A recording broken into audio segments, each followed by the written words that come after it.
Pierre, now, do you feel like you get the same thing where people just play or hate on you just for no reason or just want to see you fail? Yes and no. I was saying earlier the good thing about being me right now is nobody really knows me. You know what I mean?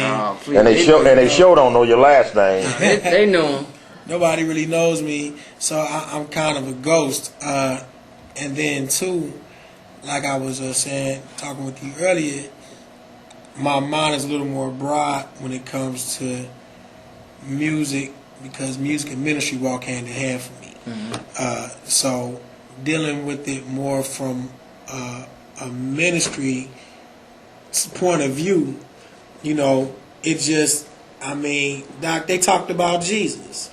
You know what I mean? So what makes us think they're not going to talk about us, you know? It lets us know, man, that many we be the afflictions of the righteous.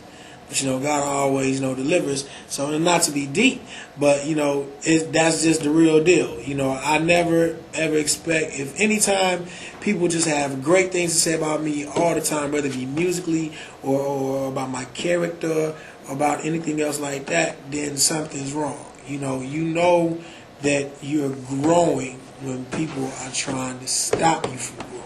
Exactly. And one thing, the people, y'all people who badmouth certain people and badmouth him or me, or you know, what y'all don't know is the more y'all talk about us, y'all making us famous.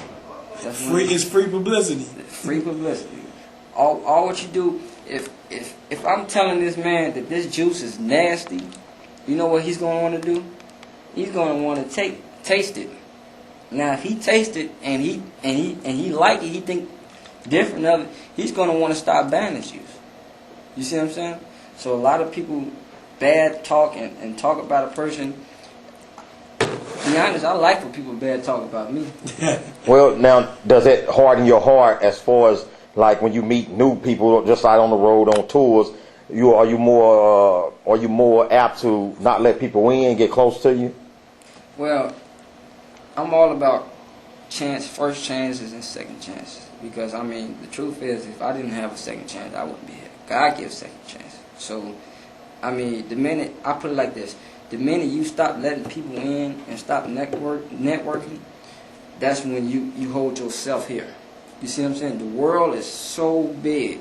But how can you branch out to see it if you're scared to let people in? Mm-hmm. You see what I'm saying? Right. So, I mean, I'm all about networking. I love networking. I love meeting new people, new friends in here. I love helping people. I got what I got just by helping people. So, life is about relationships.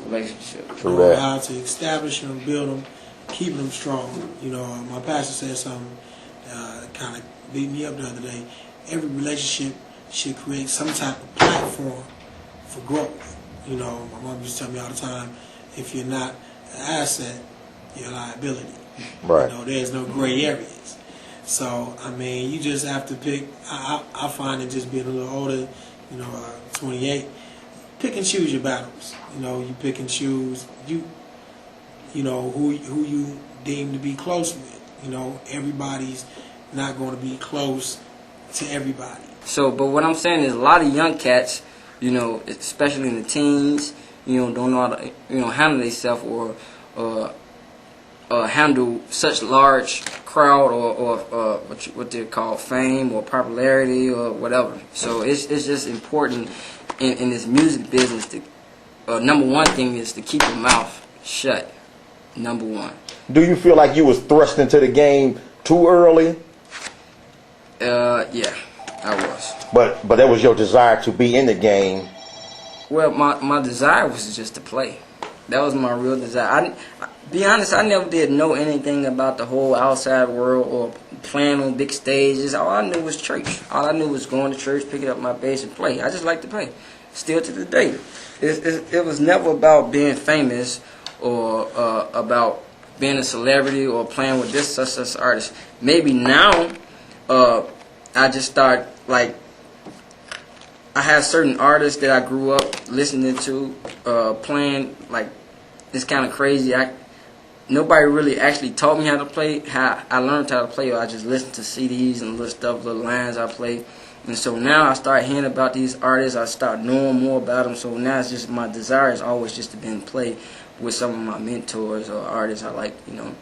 And a lot of times, like I said, I get a blessing just by playing. Like just tonight, I played set on the side and played with Marvin Sapp. It wasn't about the business. It wasn't about the fame. And it's just my heart was, to kind of play. I kind of felt that thing.